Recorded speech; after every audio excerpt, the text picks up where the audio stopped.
Hey, what's going on, social media? So we are on episode 90 of Bottoms Up Perspective. So we're close to 100 episodes. So Yay. just 10 more to go. And today we want to talk about something that all of us, all three of us, have gone through the journey of utilizing social media. Some of us are fans, and some of us are not. Right? So let's just talk about today in this episode. How are we personally using social media today and our plan for 2022? Oh, okay. Plan for 22. Wait, first thing first, right, Kevin, we do this countdown. What happens when we reach 100? We'll Time see. to take a break. Is that what it means? Lucky draw, grand prize. Grand prize. Just kidding. No, Grand prize from our audience. we invite everyone back, see if we're 100 people. So anyway, back to the question. Yeah. Good one. I wasn't prepared for the how we're going to use it in 2022 part of it, but let's address the first part. Two. Well, you split it I into think two. let's start with this first. Mm. How have you utilized social media for yourself? Like, Yeah. why are Yeah. you on here? Why are you still using it? There you go. Yeah. I think the fact that you split it into two, personal and business, I think that's a good cut in the first. When you cut the card deck and play two different decks. Yeah, this is primarily two different reasons. Yeah, and for me, it's quite clear cut. For so-called business related, more on LinkedIn. The personal related will be on Facebook. So I guess this whole social media thing got into the picture more or less with Facebook, and I got on it because I think it was a good way to really keep in touch, see what's going on with other friends, people you have not seen in a while. So you still feel that you are connected with them, but maybe not so much. But at least they're there. It's a convenient place to know that these people are still around, and let them know that you're still around. So that's the personal side. Business side is largely on LinkedIn for a few reasons. Of course, So, one of the Jeremy, while favorites. you're on the Yeah, personal side, before you yeah. move to the business side, Okay. let's talk about this a little bit. So let's Oh, talk I had about no idea you're gonna. Okay. KTV Enthusiast. So it seems like this is your most popular content on Okay. Let me social let me media. explain. Let me explain. So I can't remember when I started this. But because in my head is so the situation in Singapore because of COVID, karaoke lounges or whatever you want to call it, KTVs, is no longer available for us to patronize. They've been shut, business closed down for good or whatever. I don't think many of them survived since the start of the pandemic. Being someone who loves going karaoke, and so this is just something I do to scratch my itch a little bit.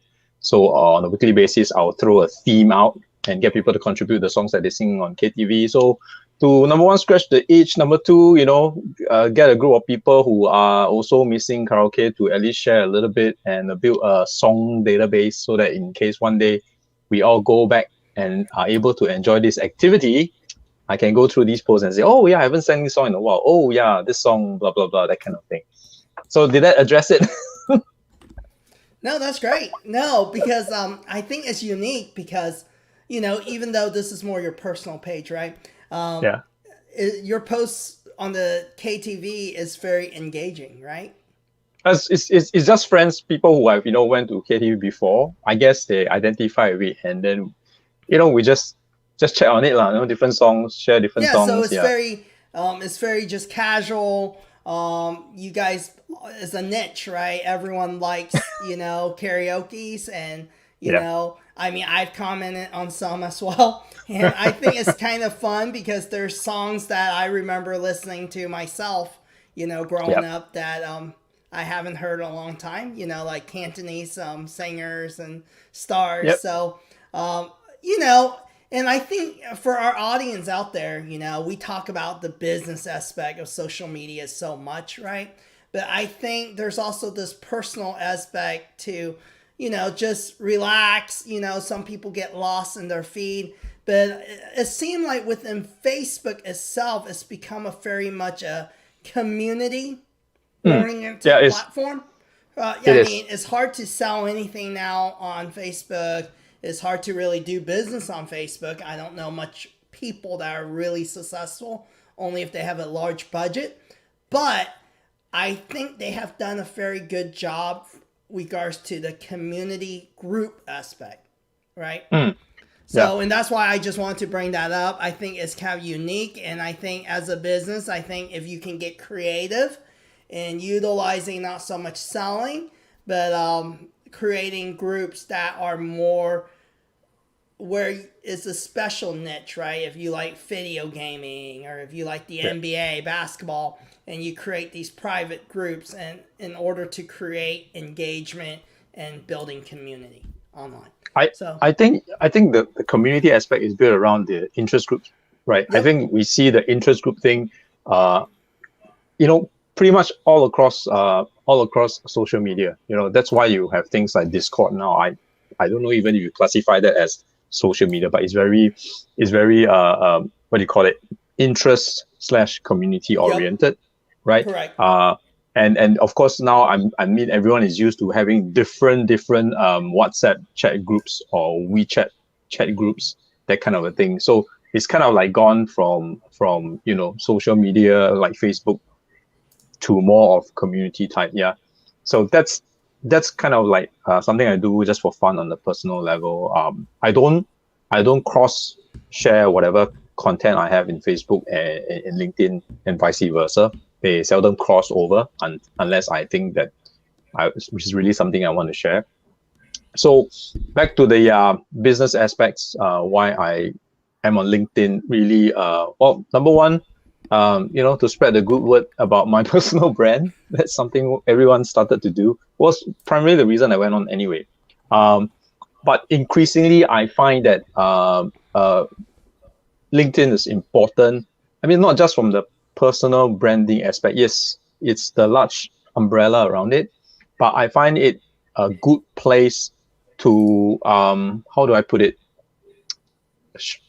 For lack of a better word, to showcase my capability, so to speak. Okay, because I'm in marketing, and now if you look at any job description, right, they will ask, oh, we need people experienced in digital marketing or content marketing. What better ways to show that than on LinkedIn, right? So Right. that is what I do. And in terms of the really, really work related thing, companies are starting to do a lot more, realize the power of social media and platforms like LinkedIn. So they also really would want internally for their employees to spread, on the PR side of things, or to keep the market updated on what are the latest developments.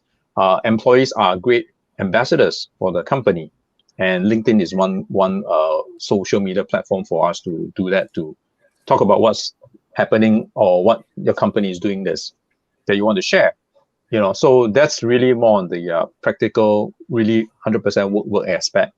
Yeah, I think I pretty much covered everything I had in mind on that. What about you, Aldrich? Well, first comment is we should have Jennifer on the show. I think that she's back on LinkedIn posting consistency. I noticed Yep. it. There must be a reason, but I guess I'll ask her personally next time. Uh, No, I I was think hoping she can get on too, and then yeah, but she has if to if she she can, has to if she cook can, she can dinner. hop on later. Uh, I think the other observation I have within our group is I think Jeremy's posting is getting a bit more consistent too. I don't check Facebook. It No, Facebook there's is out. Is totally uh, whack. Oh, whack. there's no relevance for me to be there. First, I don't have a Facebook group. Second, I think that it takes too much effort to actually grow one. And in truth, I think 2022 and forward, you probably don't need a group. you don't need to grow your own group organically. That's what I mean. You can leverage on other people's group. And that is in part what Jeremy just mentioned, which is I see it this way. So the kind of social media platforms that we have, that we are used to since the second decade of the 2000s, they are public platforms. Now there's a difference between public and private. Something like software. So you have cloud-based, and then you have your on-premise. That's where you have your communication and collaboration platforms coming into play. So things like Discord, like Slack, they're getting popular, but I don't see them as a replacement for social media. It's different. So what it does is that it brings people who share the same interest or who have a particular liking for the person to join the group, to cross-pollinate their work, and to get better.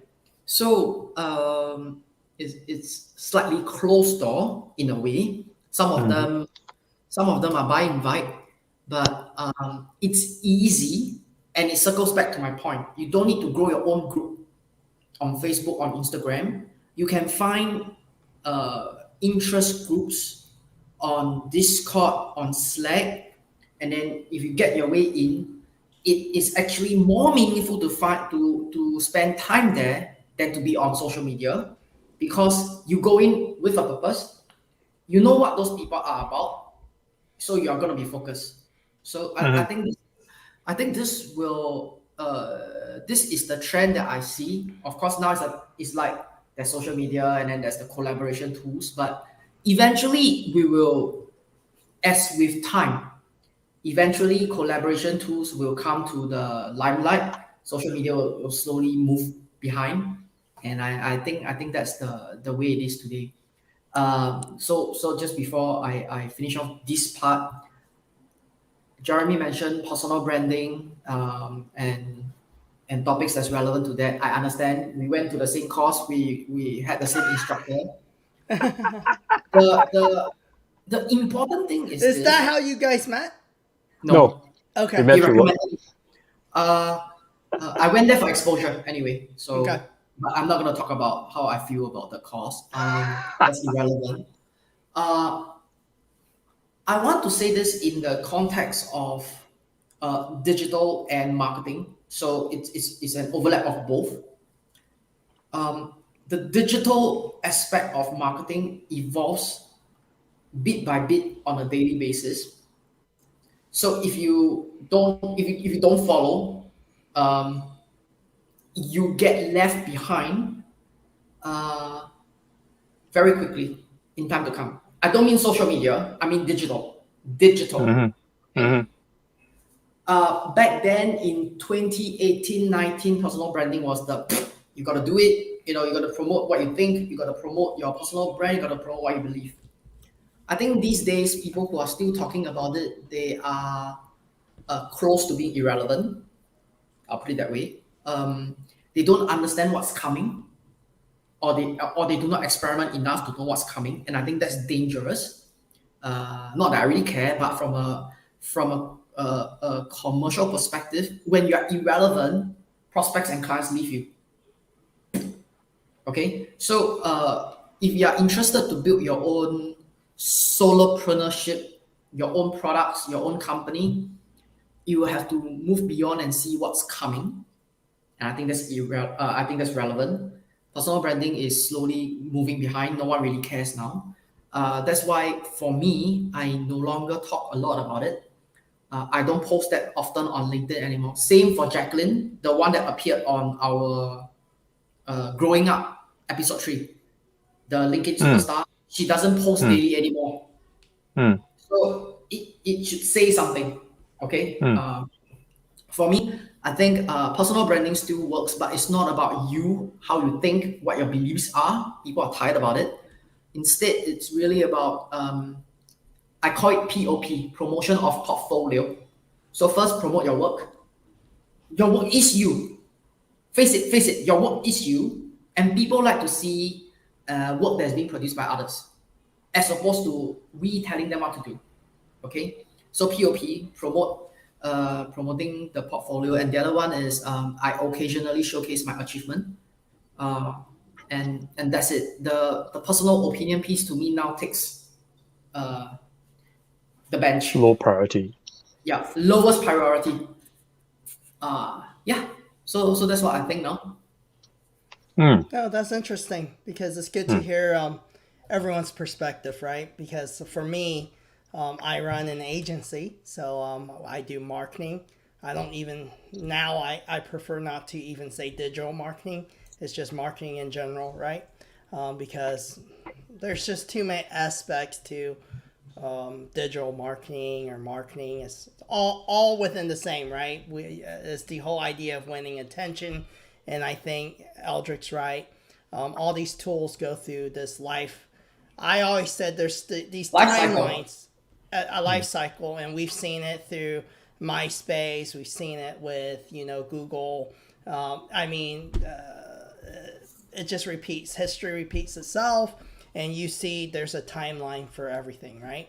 And the job of our people who are in the agency world is we have to understand the life cycle of these platforms, and we try to catch the latest platform, the latest algorithm, and what's coming ahead. Like right now, I just did a whole annual planning with my core team, and we're looking into like, hey, NFTs, different ways, to utilize our content, develop our content differently in 2022. So I think Eldrick's absolutely right because it's easy to become irrelevant, And with that said, though, like personally, my Facebook's set to private because I don't utilize Facebook for really. I have a business Facebook for my company. I don't manage it really. I go on there, but I have a team that manages it. And same thing with my LinkedIn. I'm just candid. I post sometimes, but my team started posting for me on LinkedIn. So, some of it is my thoughts or what they get out of watching my old video. But, what's been a blessing is just we've been doing video content for the last 6 years. So I have a lot of content. So my team's able to rehash these content and put it out there. And my perspective is Facebook to me is my personal journal. It's not so much for just anyone. It's more, I'm very selective on who I add to the group. It's people I actually personally know. I'm not trying to hit numbers. I don't care how many people are on my Facebook. But for me, it's almost like, hey, if I die one day, my children can go back on there and go, hey, this is my dad. And, so I try to be very candid, share family photos of my kids, the things I do for them. Because nowadays I don't really take photos and put it in an album. So all there is left is really the photos on Facebook, right? And I love that Facebook has a legacy account. So I can put my children's name on there, my wife, different things like that. And it's kind of nice because you can see both video and, the way dad thinks, the way, my thought process. So for me, it's almost like personal time capsule. So I can pass to my children. Regards to LinkedIn, it is my professional network. So I do, I try to post once a day. That's from me. And then I just kind of, it's a great way to headhunt, find talent, especially in the digital world. That's where a lot of marketers are, videographers. And also, it does give you a credibility in my line of business because it seemed like more my clients look at my LinkedIn profile to check if I'm credible than my website. So it does help regards to gaining business. They see that, hey, he practices what he preach. He believes in it. He's consistent, that type of thing. But regards from a business perspective, we're on YouTube, we're on Pinterest at time, we're on Twitter, we're everywhere, right? But I think for me, it's more as an agency, we have to do it because we preach consistency. So then I am a firm believer in you do what you preach instead of just telling people to do it and then you don't do it yourself. So that's me in a nutshell. But we're always looking at, hey, how can we do it better? And is it, example, like Facebook, it has changed so much from the business perspective. Instead of posting pictures or even videos that are well produced, from a business perspective, it's actually good to just use the mobile portion of your Facebook and just ask questions. We're from a business page perspective, we get more engagement by asking people, hey, how are you utilizing Facebook? What are some of your favorite functions? And it's almost like people start engaging, and it seems like Facebook ranked your content better from a business perspective. Versus in the past, you can post photography and different things like that. And you see the algorithm changing on LinkedIn as well, right? For a while, it was long form content, and now you're seeing that, hey, the shift has changed, right? Video seems to be good, but almost the video, if you just did it on your phone, versus a well produced video, gets better engagement. Or pictures of yourself, right? And so the key is, you're just trying to get attention all the time, right? That's the game of these platforms. But I think it's important. If you can't be active personally on these platforms, then I agree with Eldrick. Sometimes it's a waste of time because you really do have to engage with people. In order for social media to work, I always say you can't take the word social out of the word social media, right? Or it's just media. So That's just branding. Yep. So you have to constantly build relationships, hop on Zoom calls, interact with people for the opportunity to happen. But then you have to weigh out that takes time, right? And I mean, we see it in all three of us, right? When COVID first hit, we had time. I mean, I'm just gonna be honest with you guys. Agency wasn't as busy. Everyone's trying to figure out, hey, what's going to happen with the pandemic. I'm working from home when I've worked 6 years, in office space, and now I'm home. And I was like, okay, everyone's hopping on Zoom. Let's do Zoom calls, right? And we're all in this discovery.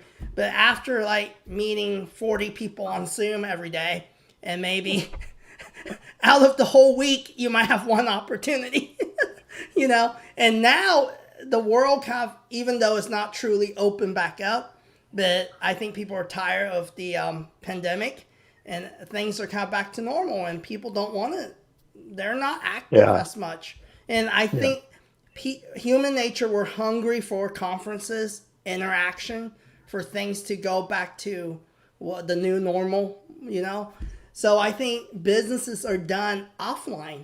It's back to offline. And I don't know. That's why sometimes I'm like, I understand that the metaverse is really real, Web3, but are people all going to buy in, right? I think it's going to be a challenge. Is it really going to transform everyone? I can see maybe the generations Z buying in a little more, but I think people are still going to be hungry for human interactive, especially. I know people say, oh, the pandemic has accelerated technology. But at the same time, it has made us want to do the, dinners with friends, and because we've been stuck at home for so long, So that's my thought. Yep. I just want to pick on. I want to pick on, but I just want to elaborate on some of the points that Kevin, you just elaborated. Things come. They come, as with all forms of innovation in general. They come, they peak, and then there's stagnation. Eventually, there's this dial. Yeah. And then when it comes this way, something will just be on the upwave, right? And it's a truism over time. What the pandemic has accelerated has nothing to do with social media per se. But what it does, it has compressed the innovation life cycle. So we can see at the very beginning, everyone hopped onto social media, right? So that sort of squeeze the normal distribution for social media, right? But what it also does is that it makes all of us uh, more fatigued than ever, faster Yes. than before. And what happened was that we start to see an uptick in social publishing where people are sick of all the very simple short posts of I'm good, I'm so good, look at me. So people start to crave longer form content where there's well expressed thoughts. And then there's the growth of newsletters, uh, monetized ones, because journalists are losing their jobs. They hop on newsletters. So there's always a reason, okay? So now there's metaverse and then there's NFTs. The thing is, uh, I think don't spend too much time on your leverage tools. What I mean is the media piece of what we are doing today. Don't spend too much time trying to crack that code, meaning the algorithm of your social media platforms, the algorithm of, let's say, Ethereum or Web 3.0. Don't spend too much time on that. Instead, spend time on your work, spend time on improving your work, and then use these media platforms to showcase your work. Because your work is yours, it's people know that it's you, right? And it is a separate entity from the media platforms. So no matter how these media platforms change, I don't change anything. I still continue to share my work across the new platforms in a different way, in a different format. And I don't really give a shit about how they want to change the algorithms and uh, yeah, that's my quick comment. And my heart always goes out to the writers who depend 100% of their income from one writing platform or one social publishing platform. And when and algorithmic changes can be very, very drastic. So your take home can be initially could be about 8,000. After an algorithm update, it could be about 3,000. Pre-tax, pre-tax, US tax, not the rest of the world. So I think focus on your portfolio of work. That's more relevant, in my opinion. Second point, don't think about your content. I think that's the worst starting point. Think about your channel, and the way to think about it is, if you want to build a YouTube channel, you go to your channel and look at all your videos. Do they tell a comprehensive story about you, or they are just a mess? Is your content a mess? Meaning your first video and your second video don't jive. Your second video has nothing to do with the topic of your channel. The third video is just a short about a YouTube short about you going out to have something to eat when your entire channel is about marketing. Okay, so I wrote about this. I wrote about this on a startup.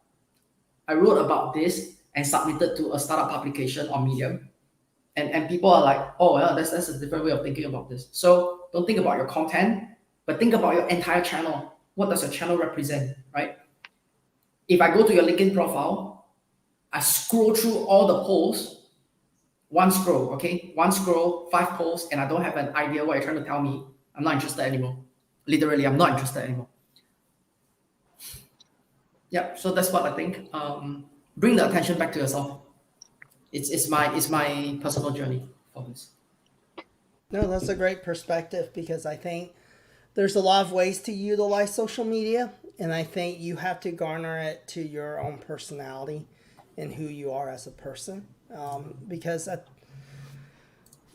social media is about being social, and each of us have our own way of thinking, our own perspective. Just like the show, all three of us think very differently, and the way we utilize our social media is very different. And I think there's no right or wrong. That's why sometimes there's a lot of social media coaches and people come to my agency, new clients, and go, what do you think of this guy's perspective or this guy? And I ask them, what's your perspective?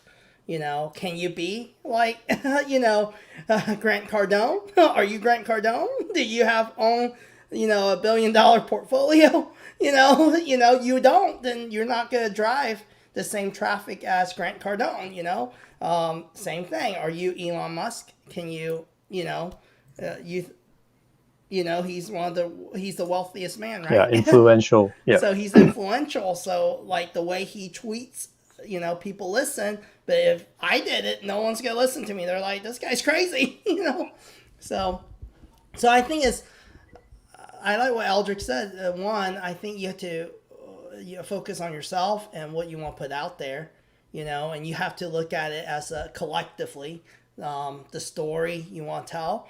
I know next week we're taking a break next week because of Chinese New Year, but the following week we have a guest that's going to talk about narrative marketing, right? And so I think it's what narrative do you want to tell the people that are following your channels or your social media. So Jeremy, I know prior to the pandemic you were also doing some video of yourself going through like coffee Good question. What happened? Yeah. Yeah. Okay, here's what happened. Okay, first thing first, I want to go back to what Audrey. Avoid the P word, procrastination. Second, you should not suggest anything that's around the spirit of procrastination. Okay, you can begin. Oh no. I just want to touch on what Audrey mentioned on about him scrolling through and read your 5 posts and what that says about you. So I think that's also why I try to draw a distinction between what I do on Facebook and what I do on LinkedIn. Because if I post half of what I do on Facebook in LinkedIn, that's it. People like Audrey is just going to take me not seriously at all, and that's it. I ruin my own narrative about myself. Yeah.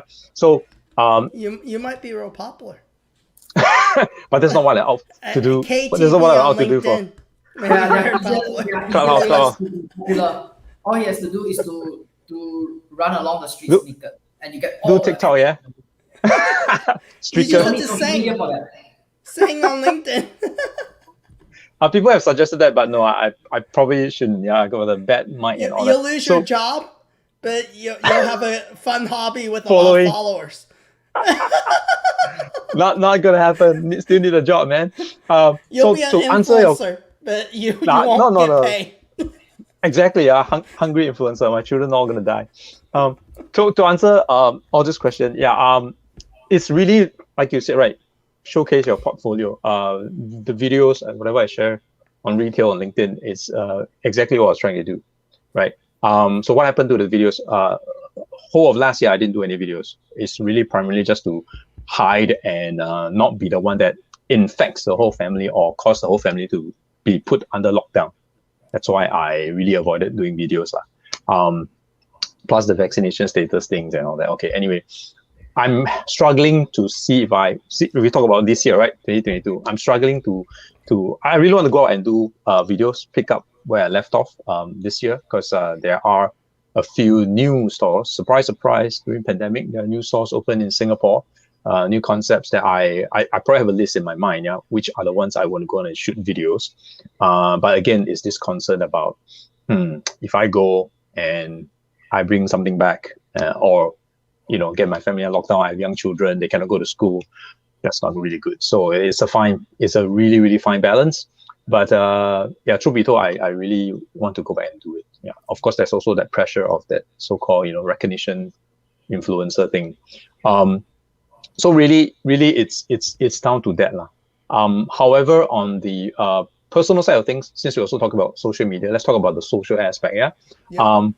One of the use I use social media is really also to look at other people, what they share, what they think, and see if there's alignment, there's a possibility for collaboration, right? Which is why, yesterday I went out to meet a prospective collaborator for our chat for the next session. And he's a gentleman that I've sort of observed what he shared. And he's older than me, looks really wiser than me, and I like the things he shared, the way he talks about things, very down to earth. So I find that alignment. I thought, okay, maybe I can meet this guy. And what actually triggered the final meeting was really when I went back to office last week, and one of my colleagues said, "Hey, how come you know this person?" I said, "Oh, no, I actually don't know this person, but I interact with him on social media over time. I feel like I know him." Then this colleague mentioned, "Oh, he used to be my colleague." Then I was like, that sort of triggered. I say, oh, why not the three of us meet together? Well, eventually, my colleague didn't appear, but I still met the gentleman anyway. So this is just like one story of one way that we could use social media. I do use it because of what we do. Sometimes I don't know that person, but after our PUP chat, I try and make effort to meet them because I really like what they share. Not so much to collaborate, really, it's just to socialize, know one more person, network, whatever I call it. So that's one aspect. The other aspect, which I probably should have said, but I didn't share, really was social media has been my source of news. I don't buy newspapers. I don't read newspapers anymore.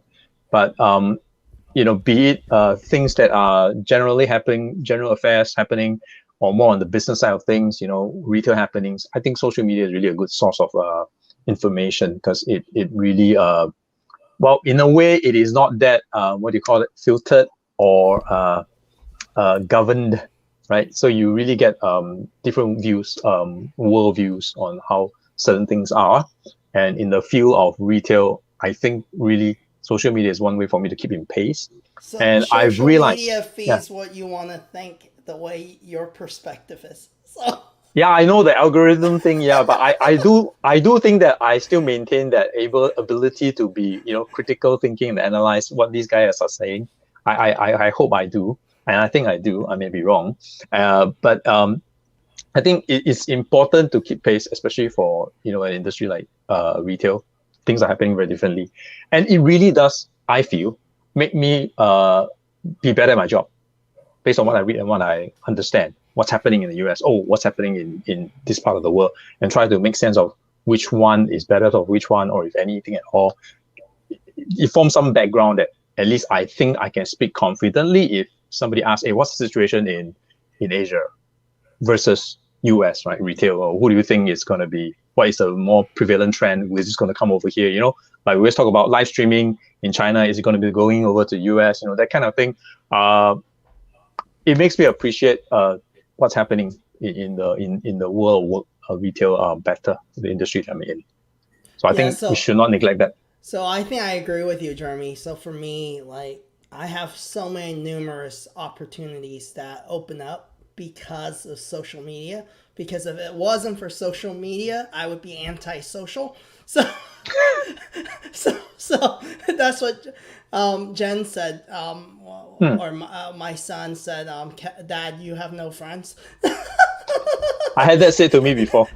and then they go, except the two guys on your show, Jeremy and Eldrick. So, so for me, like, I work so much, so by the time I get off, I'm tired. So I'm either, maybe work out a little bit or just with my kids go out to eat. But with on top of that, the pandemic, I don't interact with much people, and even clients, a lot of times assume, or my staff is going out to meet them. I'm not the one meeting them, so I think I would become pretty just submerged in my work, from my desk. And so for me, it is a way to kind of keep up with my old colleagues and friends from the past or people that I grew up with, because if it wasn't for social media nowadays, I don't talk much over the phone. It's not my thing. So I'm not a man of many words when it comes to picking up the phone. Only if I pick up the phone, it's probably an emergency, or if someone has a question for me, because or a fire I need to put out at work, right? So I think social media allows me to get that human interaction and just be able to touch base with people, see their pictures. Oh, your son is 12, what's going on?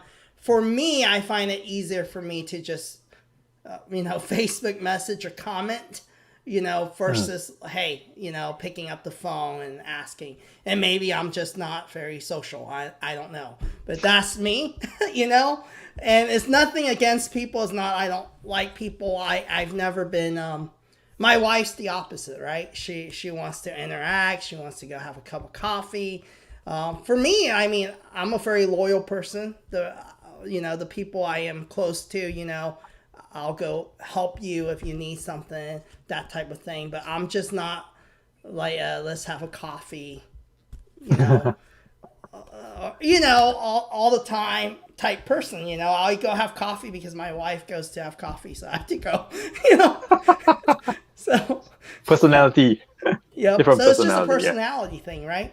But I enjoy, like, for me, like, even bottoms up, right? I actually enjoy this time that I get to interact with you guys, and also it allows you to connect globally too, right? Because for me, I'm still, I'm Asian, and it's good to be in touch with people, on the other side of the world, and just be aware, because the U.S. perspective is just one-sided, so it's good to hear, hey, well, how does the East think? Because I'm kind of out of touch, with Asia. I get the news in the U.S. I have Chinese television, but it's still very limited. I'd rather hear firsthand from people that live out there, right? So for me, it's refreshing. So that's me, but I think that's what social media allows you to do. It's like, now I've built some friendships in Singapore, and hey, when the quarantine's over, maybe I can go out there, and now I know people, right? So it's been great in regards to that sense, and it isn't always about business only for me. I've met some amazing people. I think I've met some better friends online than people that are within my city. People that's really helped, like, hey, I'm looking for this kind of someone to do content writing, or hey, if I need a videographer. I mean, people are very generous, like, hey, Kevin, hey, here's someone looking for a job, why don't you contact them? So I mean, that's been great. I can't see doing that without being active on social media. So Right. because it Although, allows me, I feel it's almost like a huge networking group. Like, I mean, people go conferences because you look for opportunities to either hire people or potential clients. And social media, I would say LinkedIn is the only platform that I feel is like a huge networking group. But you have to engage with people in order to get back, what you're looking for, right? So. you have to You're put in the saying work. German? Oh, I was just wondering, you got any other views to add on this topic? Uh, um, I am a little more deliberated in the way I think about things. In part because I don't. In part, I think I'm at a point in my life, and the both of you can probably relate, a test, or maybe not yet. Okay, let's put it that way. I'm at a point in my life where uh, I want to give my best shot, and I don't want to have any regrets. I'm starting to see that every year is can be very different. What example? What was athletically possible when I was in my 35 is a little difficult now at 39 or 30 or 40 or 38. Okay, so it built a lot of humility in me, that hey, I can do what I'm doing now, uh, because I want to do it, I like to do it, I'm passionate. But at the same time, there is always this possibility that down the road, I might not be able to do it anymore, even though I'm still passionate. Just like still, I still want to stand on top of the podium in competitive running or triathlon. I still do. But the fact is that this body is no longer the body in my 35 or in my early 30s. So I need to have a different perspective. So for me, I think in terms of work, I want to do a lot of things. I don't want to regret it. I want to do it. Now, then based on what I do, my approach is very simple. Based on what I do, then I go and find the people that does the same thing as I do. So if I write, okay, let's pick a platform, Medium. If I write, and I know that there's other people who write on Medium too, writers, I'll just find clues where they are, where they hang out. Okay. So to keep the long story short, they are very active on Twitter. So I go on Twitter, but I'm not there to promote my personal brand. I'm there to see what they do, and I'm there to promote my work. So my tweets are very simple. This is my latest article. This is my highest ranking article. This is what I wrote about digital marketing. This is what I wrote about entrepreneurship. That's it. I'm not there to grow any traction or whatsoever. And then because I write, so then I want to also network with editors, right? And so I'll be like, where do editors hang out? Hmm. Some of them are on LinkedIn, some of them are on Twitter too. So, and when I do that and I establish connection, I get their email, and then it moves on. For my day job, 9 to 6 or 9 to 9, I promote what I do on LinkedIn, but it's very selective now. So if I have nothing to say, I won't say anything because I want to keep my channel consistent, like what I mentioned just now. And then the last category, what I want to do and what I want to showcase that I'm proud of. I have 2 projects for this year. I didn't set any resolutions for myself because I'm starting to think that they are irrelevant. I think I'm getting old. Oh, I'm there already since a long time ago. No resolutions. Yeah, so I'm thinking of working on 2 projects that is really bringing out what I know, professional knowledge wise, personal knowledge wise, and showcasing it in the best form possible. The first project, Kevin knows, it's my YouTube channel, but I'm taking my time to think about it. I want to, at the back of my head is something like a consultant's college. Like if you want to be a consultant and you come to my channel, you have everything that can help you, either as an aspiree or you are already in that vertical. And the other one that I'm thinking is this. Writing a book, yay! Yeah, writing a book as opposed to an article, because the truth is not many people read, and that's not the point. The point is who reads. So one source actually clicked with me. It says that on average, CEOs read 30 or 40 plus books a year, and that clicked. That clicked with me. CEOs read, so I should write a book. I don't need to bother about the rest of the world.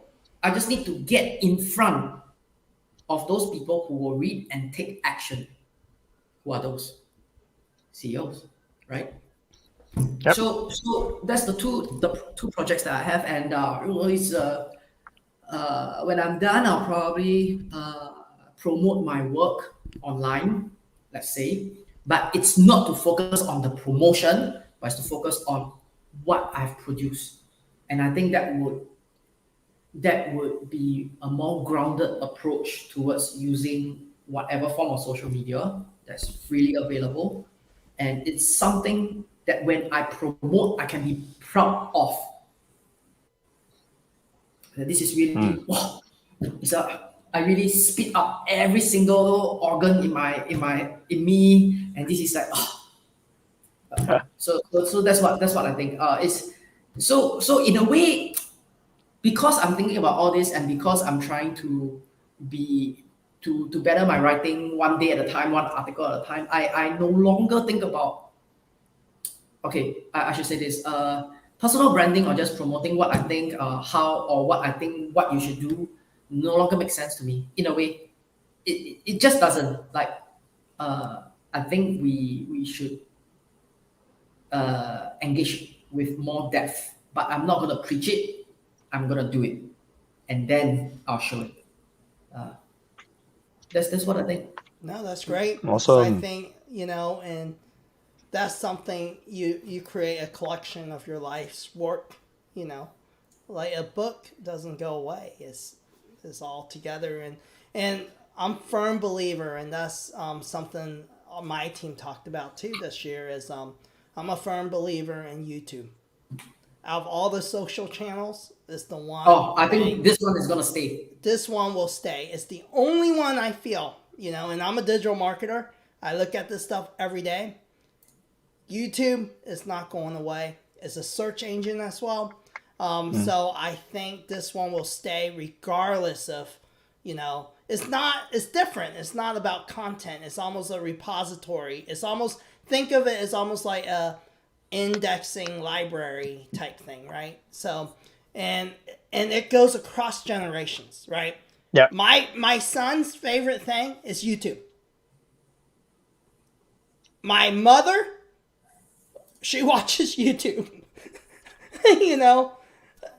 Me, I watch YouTube. I spend the most time on YouTube. So to learn stuff, to watch.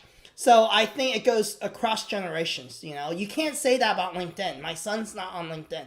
You can't even say that about TikTok. I have zero interest in TikTok. Zero. Like my staff sometimes show me. I'm like, if you guys want to do stuff like that, go for it. But I don't get stuck on the feed. It just, for my personality, it just doesn't do anything. So I really think YouTube bypasses, it goes across generation, and I think it's here to stay. I don't feel it's going anywhere. And it's pretty interesting. I was reading about how YouTube, the CEO, is going to tie it with blockchain and NFTs and crypto. So it's going to be very interesting. So it's quite a conflicting business model between Web 2 and Web 3. Yep. So Yeah. I would like to see how the tech giants actually pull it off. Very, very interesting. Yeah, I'm struggling. I'm looking at it and I'm trying to reconcile the different business models too. Like simple example, I write. So the way in which I can earn my keep is as many concurrent readers as possible on my article that's there. As many. You don't need to own the article. I just need you to read the article. So it's a shared model on Web 2. On Web 3, you can buy my article as part of an NFT. But when you buy it, you actually hold it. You, one person. So if someone else wants to read it, they have to buy it from you. Resell. Okay? And with each leg of the resell, the author gets a commission. Yep. Okay, so two Correct. different ways of earning. Now I'm thinking, is there a point to go the resell route for writing? I've been struggling with this. Like, interesting. Maybe that will do for visual art because people want to own kitties, kittens. Definitely, Apes. But Apes. yeah, apes. I don't know, or games, bonuses on games. I guess that makes sense. Oh, I'm going to talk about that really because Yeah, that's yeah, a huge there's difference. It's a wonderful era to be in because we are really thinking about things that does not concern our livelihood. It does not concern basic necessities. That's a different thing altogether because of all the raging inflation that is created by your current administration. How they're trying to so there's always a reason why I never supported that guy to begin with. But anyway, you guys are gonna eat your own shit. And the worst part is I'm gonna get part of it. But I mean, anyway, the thing about YouTube and on blockchain, I think it makes sense because it's really about the IP thing, right? Intellectual property, right? If there's any way to put it on blockchain and open ledger, that means you own that thing, the video that you create. So I feel if YouTube is on blockchain, it's really trying to be, Web 2.5. Not going decentralized, trying to control the decentralization from going to 3.0, and trying to pull people back into the I own everything Web 2.0 style, and trying to find the middle path with the NFT thing, because that really states that you are the creator and you own it, and if you sell it, you get your royalty as every time it gets sold. Yeah, but the content itself can be shared. Yeah, so I think that is the thinking behind it. I could be wrong, but that's how I see it. However, when you look at NFTs being linked to gaming, I think recently there's a lot of backlash on that on the web. So I think that one really is a cash grab lah. But I think it makes sense for YouTube. That's my point. So we got to be careful. How you're going to use blockchain. Yeah, but that's a discussion for a different day. That's gonna be another episode. So before we end tonight, so what's one thing you recommend people like? How should they, in your perspective, your own perspective, are you pro social media or not? I won't say I'm pro, but I think you mentioned about legacy. I have been, many times shared with you guys as well. The reason why I do BUP, whatever I post, it's really for when my kids are old enough to appreciate what I say, not the father now that it goes, going after them on discipline, that kind of thing.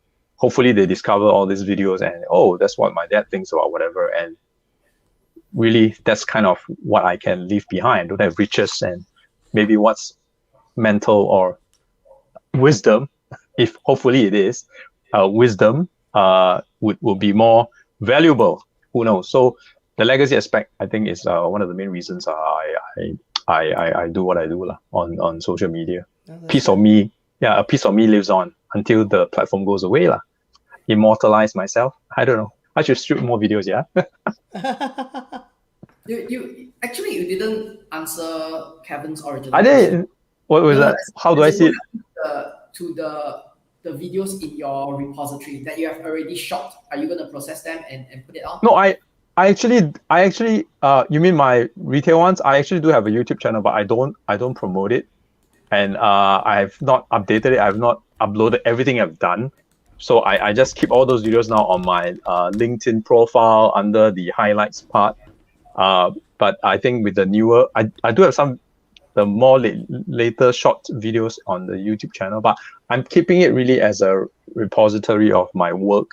If I need to show it, it's up there. If people discover it accidentally, oh great, it's there, So yeah, but might have to take a second look at what I want to do with it. But it's still going to be retail videos, retail stores and all that, because I think that's interesting enough in a way. And like you said, right, need to be consistent. Nobody's going to identify me. One day I start to shoot about food. So yeah.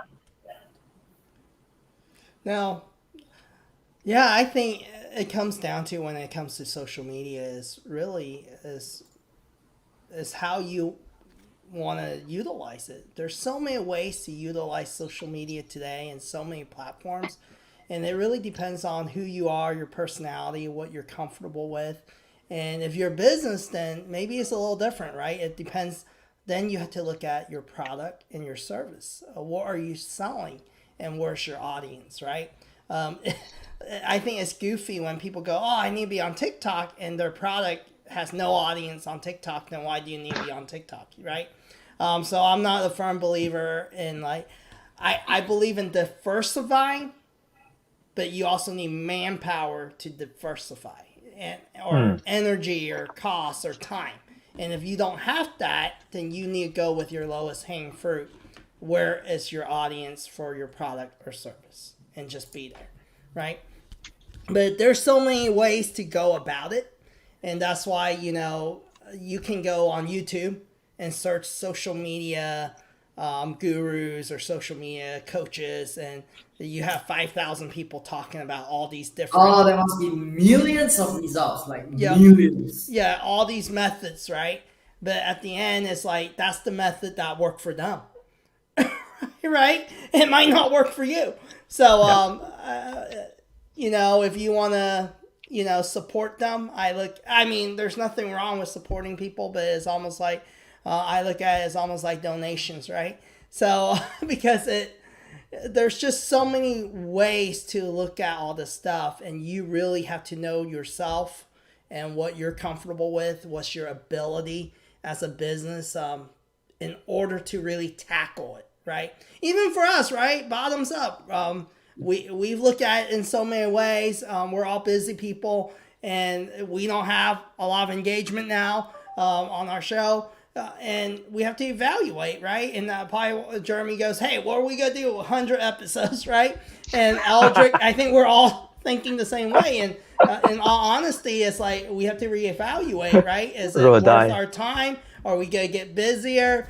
Do we still want to do it, right? So I think when it comes to social media, you have to look at, are you willing to put in the effort to engage, to post content? Is it worth more your time? Do you make more money at your job? Do you make more money being an entrepreneur and just doing your work, right? Like Eldrick said. Or is it worth the time to be on social media? So that's something you have to ask yourself. We're going to be taking a break next week because we all celebrate Chinese New Year here. Yeah. And then we go come back for episode 91 with narrative marketing, and it's going to be, is it Rio, yes. So that's the person. Mr. Leong. Yeah. Mr. Leong. Mr. Leong is someone. Rio. Yep. And that's the person that Jeremy recently went yesterday, just yesterday evening. Yeah. Yep. So, yeah. So we look forward to seeing all of you. Thanks, Chris, for being on our show, and we'll see you 2 weeks from now. Happy New Year, 恭喜发财。Happy New Year.